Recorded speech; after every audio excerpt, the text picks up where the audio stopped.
तो गाइस इस क्वेश्चन में आपके पास दो फोर्स फील्ड दे रखी है, एक इलेक्ट्रिक फोर्स फील्ड है और दूसरा ग्रेविटेशनल फोर्स फील्ड है। अब एक चार्ज पार्टिकल का मोशन ए से बी हो रहा है, मतलब अलोंग द फील्ड हो रहा है, इलेक्ट्रिक फील्ड हो रहा है, और यहाँ पे भी अलोंग द ग्रेविटेशनल फील्ड हो रहा है मोशन।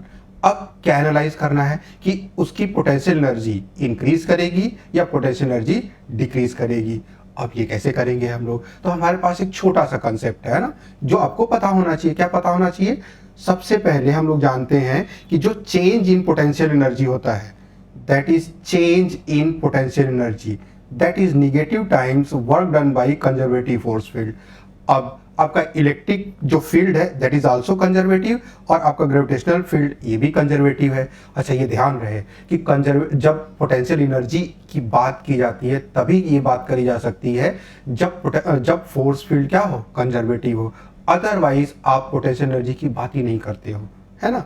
खैर, तो हम लोग जानते हैं कि change in potential energy negative times work done by the conservative force field है। अब अगर ये कंजर्वेटिव फोर्स फील्ड का वर्क सपोज पॉजिटिव हुआ तो क्या होगा? इसका मतलब डेल्टा यू जो माइनस टाइम्स टोटल हो जाएगा, ये तो निगेटिव हो जाएगा।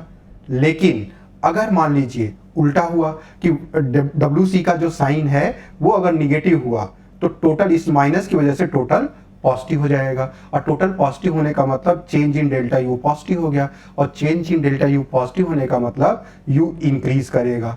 और अगर चेंज इन डेल्टा यू मतलब चेंज इन पोटेंशियल एनर्जी का साइन निगेटिव हो गया, इसका मतलब ये हुआ कि पोटेंशियल एनर्जी डिक्रीज करेगी। अब हमें यही एनालाइज करना है यहाँ पे कि work done by electric force positive है या निगेटिव है, work done by gravitational force positive है या निगेटिव है। तो बड़ा सिंपल है ये चीज एनालाइज करना। कैसे? हम लोग जानते हैं कि जो डिस्प्लेसमेंट है वो ए से बी हो रहा है, और फोर्स किधर लगेगा? पॉजिटिव चार्ज पे फोर्स अलोंग द फील्ड लगता है, तो जो फोर्स का डायरेक्शन हो गया वो भी डाउनवर्ड हो गया, और जो आपका डिस्प्लेसमेंट है वो भी डाउनवर्ड है। इसका मतलब जो वर्क का साइन हो जाएगा, work done by electric force, इसका साइन पॉजिटिव हो जाएगा, क्योंकि वर्क जो डिस्प्लेसमेंट और फोर्स के बीच का एंगल 0 डिग्री है। Now what about the work sign of work of gravitational force?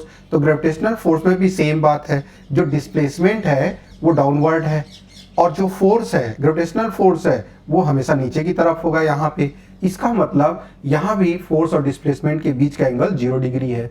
यहाँ पे वर्क का साइन पॉजिटिव होगा, मतलब दोनों ही वर्क पॉजिटिव हैं। और अगर दोनों ही वर्क पॉजिटिव हैं, कंजर्वेटिव फोर्स दोनों ही केस में पॉजिटिव है, तो ओवरऑल जो राइट हैंड साइड है इस निगेटिव साइन की वजह से निगेटिव हो जाएगा।